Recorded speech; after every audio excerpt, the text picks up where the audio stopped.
مشیر برائے وزیر اعظم برائے سیاسی و عوامی امور تاریخ ورثہ جناب عرفان صدیقی، صدر قائمہ کمیٹی برائے سینٹ امجد اسلام امجد صاحب، فارینہ مظہر صاحبہ اور ڈاکٹر یوسف خشک ہیں مگر زاہد خشک نہیں ہیں۔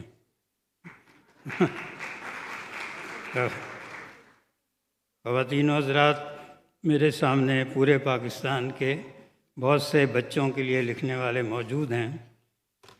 فاطمہ حسن ہیں، ڈاکٹر ذوالفقار سیال، احمد حاطف صدیقی صاحب ہیں، ایوب بلوچ، اور ہمارا روشن مستقبل ہمارے بچے بچیاں جنہوں نے یہاں قومی ترانہ بھی پیش کیا، لب پہ آتی ہے دعا بن کے بھی۔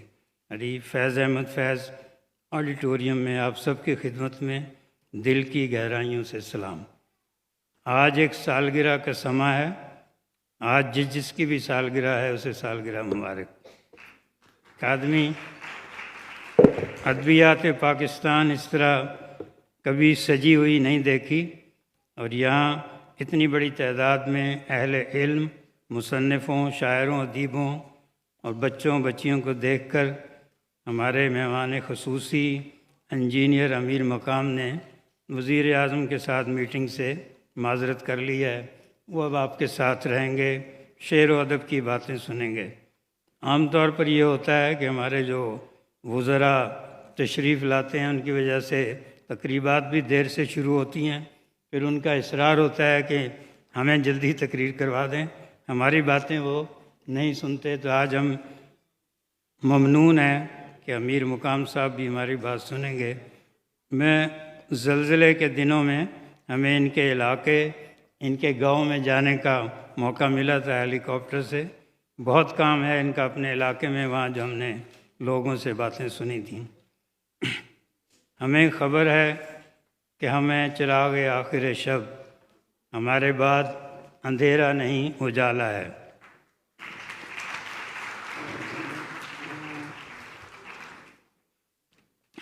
لانگ مارچ اور دھرنوں کی بچوں کے ادب سے خاص انسیت ہے کہ جب بھی اکادمی ادبیات پاکستان بچوں کے ادب کی کانفرنس کے انعقاد کا اعلان کرتی ہے تو لانگ مارچ کا اعلان بھی ہو جاتا ہے۔ پچھلی بار تو وہ عین سر پر آ پہنچے تھے، اس لیے 23 مئی کو کانفرنس ملتوی کرنا پڑی، پھر 25 مئی برپا ہوتی رہی۔ خیر یہ تو آج کے گلے شکوے ہیں۔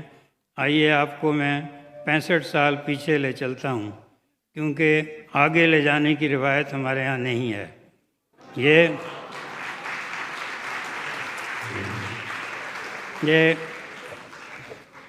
4 ورقی ہفت روزہ گلستان ہے، 11 اگست 1957 کا شمارہ، استقلال نمبر، اور قیمت ہے صرف 7 پیسے۔ یہ بچوں کا ہفت روزہ ترجمان ادارت محمود اعظمی، جشن آزادی مبارک، یہ پینسل سے لکھے ہوئے صفحات ہیں، کاربن کاپیاں، یہ جنگ شہر میں تھا اس وقت یہ ہم نے ہاتھ سے نکالا تھا۔ اس میں اداریہ بھی ہے، اقوال زرعی بھی، شاعری، مہمہ، سب کچھ۔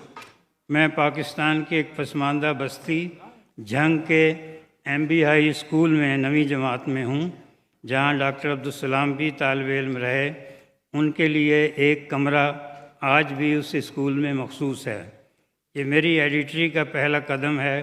اس کے بعد ہفت روزہ صنعتی پاکستان، جھنگ، ہفت روزہ قندیل، نوائے وقت، اخبار جہاں، معیار، ہفت روزہ معیار، پھر جنرل ضیاء الحق کے مارشل لاء میں الحمدللہ کئی ہفت روزے نکالے، بند کروائے، اور پھر گروپ ایڈیٹر، جنگ گروپ، اور اب ماہنامہ اطراف۔ سب سے پہلے تو اکادمی ادبیات پاکستان کا ممنون و شکر گزار کہ انہوں نے بچوں کے ادب، ماضی، حال، مستقبل، 3 ادوار کے لیے 3 دن کی کانفرنس کا اہتمام کیا۔ پاکستان کے طول و عرض سے بچوں کے لیے لکھنے والوں، رسالوں کے مدیروں، ناشروں، شاعروں کو ایک چھت تلے جمع کیا۔ ہم آپس میں ملیں گے ایک دوسرے کی کوششوں سے آگاہ ہوں گے، گلے شکوے بھی یقیناً ہوں گے، اور ہم سب ایک آدمی کی تحسین کریں گے کہ انہوں نے بچوں کے ادب کو زندہ کر دیا ہے۔ مجھے افسوس ہے کہ ماہنامہ اطراف کے 100ویں شمارے کی اشاعت کے لیے مجھے آج ہی واپس جانا ہوگا، تو دوسری نشستوں میں شرکت نہیں کر سکوں گا، جو ظاہر ہے کہ میرے لیے محرومی اور میرے لیے نقصان ہے۔ ایک صحافی کی حیثیت سے میں نے بڑوں کے لیے بھی بہت لکھا، انٹرویو کیے، بت تراشے، لیکن کوئی پذیرائی نہیں ملی۔ بچوں پر چند برس جو توجہ مبذول کی، اس کا خیر مقدم آج تک ہو رہا ہے۔ اور 5 فروری کو اپنی سالگرہ پر ماہنامہ ٹوٹ بروٹ کے حوالے سے اس رسالے میں لکھنے والے اس کے سابق ایڈیٹرز جمع ہوتے ہیں، کیک پیش کرتے ہیں، تحائف سے نوازتے ہیں۔ خوشی ہوتی ہے کہ ان میں سے بہت اہم مقامات پر اہم منصب ادا کر رہے ہیں۔ ان سب کو یکجا کرنے والے علی حسن ساجد ہیں، جو یہاں موجود ہیں حال میں، جو ماہنامہ جنگل میں منگل کے ایڈیٹر ہیں، کراچی میٹروپولیٹن کارپوریشن کے ڈائریکٹر میڈیا ہیں۔ بڑوں کے لیے بہت لکھا، ان میں سے بعض وزارت عظمیٰ تک پہنچے، وزیر بنے، بہت سے جیلوں میں بھی گئے، سفیر بنے، لیکن کسی نے یہ کبھی جاننے کی زحمت نہیں کی کہ ہم کس روز پیدا ہوئے تھے۔ بچے من کے سچے ہوتے ہیں، ان کی محفل میں بیٹھیں، ان سے بات کریں، یہ کچھ چھپاتے نہیں ہیں۔ ہم بڑوں کی طرح جھوٹ نہیں بولتے، منافقت نہیں برتتے۔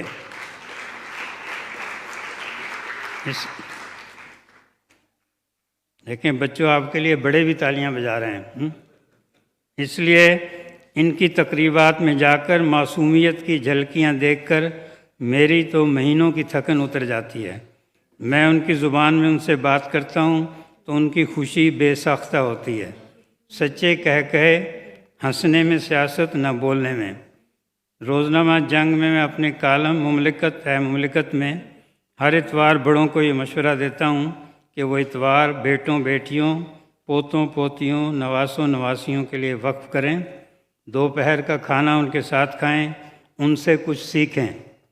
ان کا اسکرین ٹائم ہم سے زیادہ ہے، اس لیے ان کے پاس معلومات بھی ہم سے زیادہ ہیں۔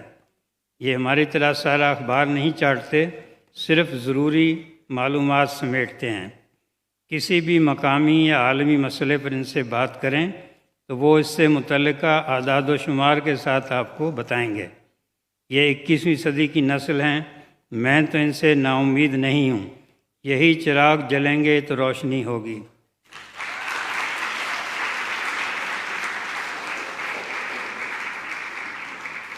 ان کا نقطہ نظر جذباتی نہیں ہے، دلیل پر مبنی ہے۔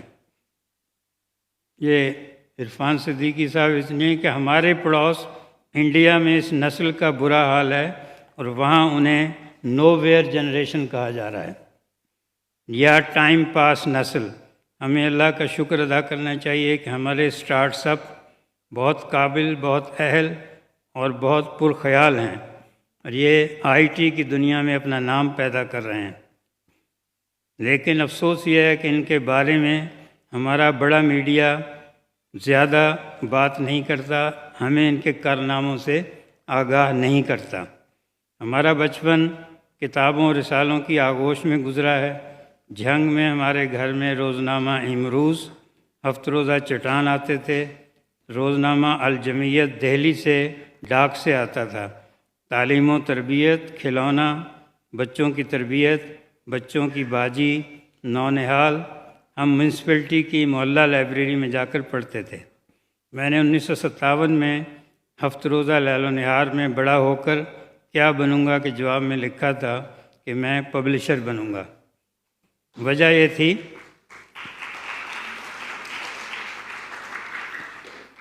یہ تھی جس کا چارم تھا کہ پبلشر کی حیثیت سے مجھے کہانیاں قارئین سے بھی پہلے پڑھنے کا موقع ملے گا، اور سبقت کی خواہش انسان میں ابتدا سے ہی پائی جاتی ہے۔ سبقت کی تمنا آگے بڑھنے میں بھی مدد کرتی ہے، اور طاقت زیادہ ہو تو جنگیں بھی کرا دیتی ہے۔ بچے جنگوں کے احوال بھی پڑھنا چاہتے ہیں، آج کے بچے کتابوں میں نہیں ویڈیوز میں گھرے رہتے ہیں اور ہم بڑے ویڈیوز کی دوڑ میں پیچھے رہ گئے ہیں۔ یہ ٹک ٹاک وہی ہمارے بچپن کا کھیل ہے جب ہم بچے اور بڑے ایک دوسرے کی توجہ حاصل کرنے کے لیے پردوں کے پیچھے چھپتے، پھر چاہت کہتے، پیکاؤ، بنیاد وہی ہے، پیرہن بدل جاتے ہیں۔ ماناما ٹوٹ بروٹ کا زمانہ میں یہاں ضرور دہرانا چاہوں گا، وہ ایک ادھورا ایجنڈا ہے۔ اسے یقیناً کوئی نہ کوئی حنیف سحر، جمال صدیقی، فرزانہ اسلم روحی، ابن عاص یا علی حسن ساجد پورا کرے گا۔ میں شکر گزار ہوں جنرل ضیاء الحق کا کہ انہوں نے ہفتہ روزہ معیار کا ڈکلیریشن منسوخ کرنے کا حکم دیا، تو ہم نے سوچا کہ دفتر جاری رکھنے، کارکنوں کی تنخواہیں برقرار رہنے کے لیے کوئی متبادل انتظام ہونا چاہیے۔ تو ٹوٹ بروٹ کا ڈکلیریشن مل گیا، ہماری پوری توجہ بچوں پر مرکوز ہو گئی، گویا یہ ایک طرح کا فرار تھا، ایسکیپ۔ اور سامعین کرام، فرار بہت دل فریب ہوتے ہیں۔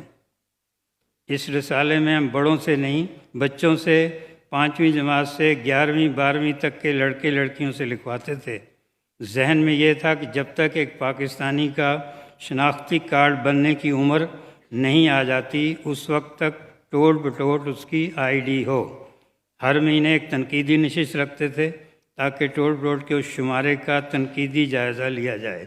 یہ لڑکے بالے اپنی ماں یا والد کو لے کر آتے، پھر یہ خواہش کہ بچوں کو معلوم ہو کہ آئس کریم کیسے بنتی ہے، بسکٹ کیسے تیار ہوتے ہیں۔ میں اپنی ہائی روف میں 20-22 بچے بچیاں بھر کر ان فیکٹریوں میں لے جاتا۔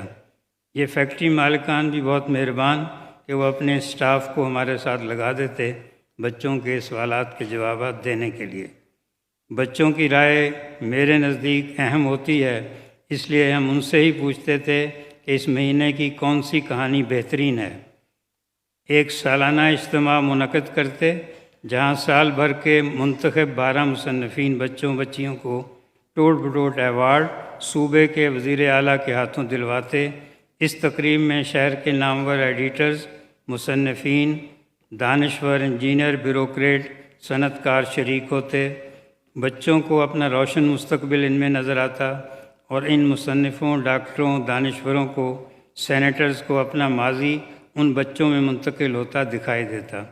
ٹوٹ بروٹ کی کامیابی میں دوسرے ملکوں کے ڈپلومیٹ بھی مدد کرتے، وہ اپنے ملک کے بچوں کے رسالے ہمیں منگوا کر دیتے، اس سے ہمیں مزید نئے راستے اور جہتیں ملتی۔ ایک خاص بات جو ان میں مشاہدہ کی اور جو ہمارے یہاں اب تک نہیں ہو سکی کہ بچوں کے رسالوں کے لیے وہاں کی کمپنیاں اپنی مصنوعات کے اشتہار خاص طور پر الگ سے بنواتی تھیں، وہ بھی اپنے مستقبل کی تعمیر میں حصہ لینا چاہتی تھیں۔ دنیا بھر میں بڑی میڈیا کمپنیاں بچوں کے لیے خاص طور پر رسالے نکالتی ہیں، اپنے روزانہ اخبارات میں ہفتے میں ایک دن بچوں کے لیے الگ سے صفحات مخصوص کرتی ہیں۔ ان کے پس منظر میں سماجیات، تصنیفات، تعلیم اور سائنس کے ماہرین کی ٹیمیں ہوتی ہیں جو آنے والے وقتوں میں جھانکتے ہوئے اپنے اس مستقبل کو وقت سے ہم آہنگ کرنے کے لیے منصوبے بناتی ہیں۔ کووڈ کے زیر اثر بہت سے اخبارات نے بچوں کے صفحات بند کیے، مگر بعد میں پھر وہ شروع کر دیے گئے ہیں۔ وہاں تصور یہ ہوتا ہے کہ بچپن میں ہمارے میڈیا گروپ سے جو وابستہ ہوگا وہ ایک طویل عرصے تک اس سے جڑا رہے گا۔ ہم یہاں اکادمی ادبیات کے ممنون بھی اور شکر گزار بھی کہ یہ اپنے مستقبل کے تحفظ کے لیے سرگرم ہے، منصوبہ سازی کر رہی ہے۔ 3 روزہ کانفرنس اپنے آئندہ کی تعمیر کی خیالداری ہی ہے۔ اس وقت جب بہت زیادہ افراتفری ہے، انتشار ہے، اس سے خوفزدہ نہیں ہے۔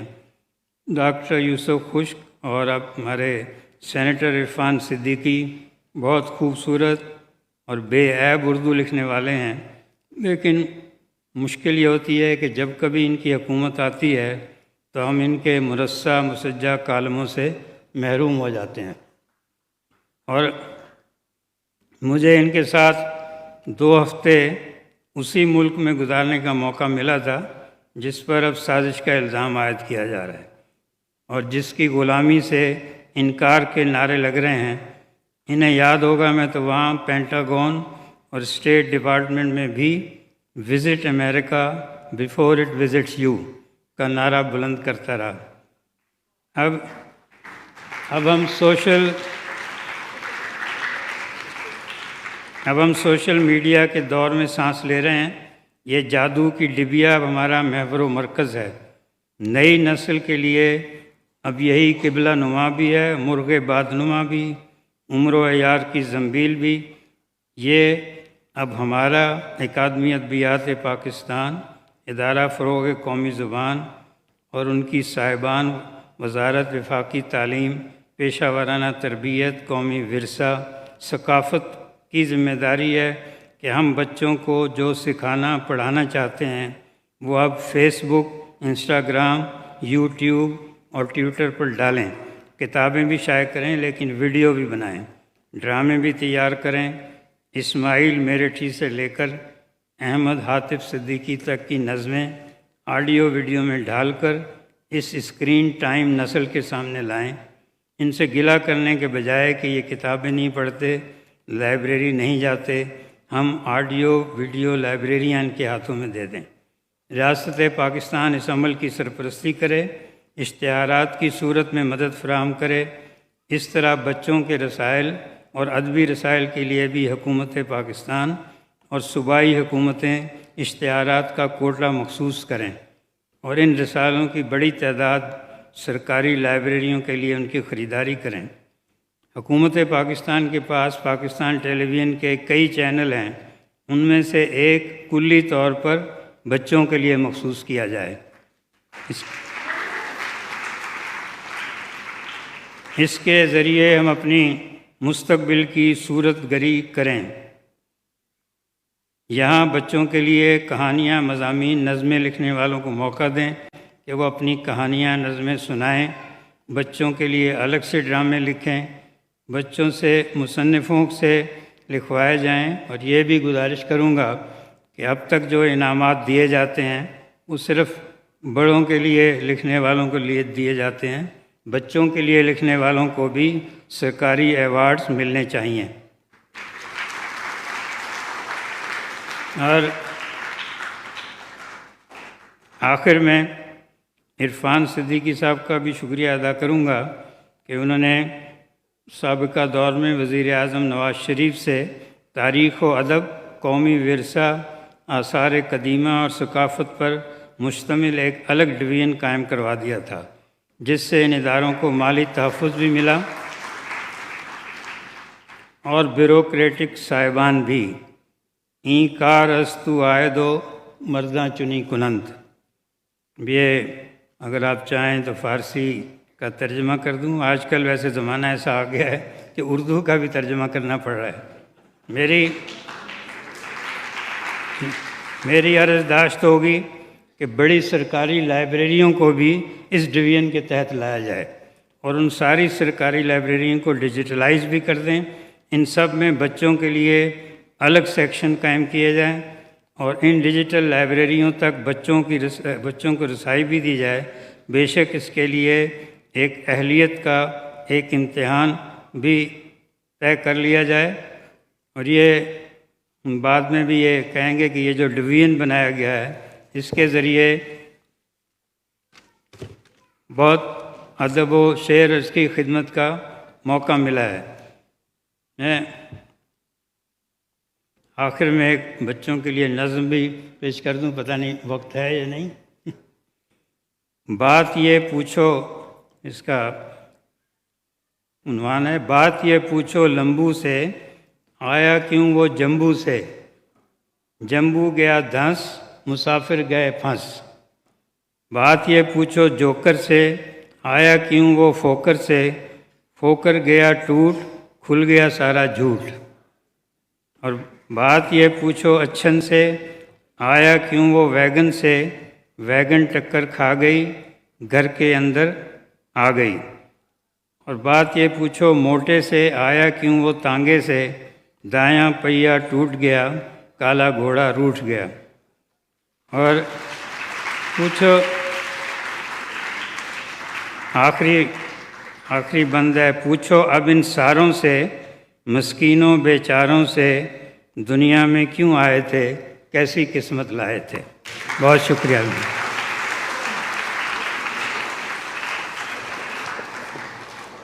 شکریہ جی، شکریہ سر، بہت آپ کا شکریہ۔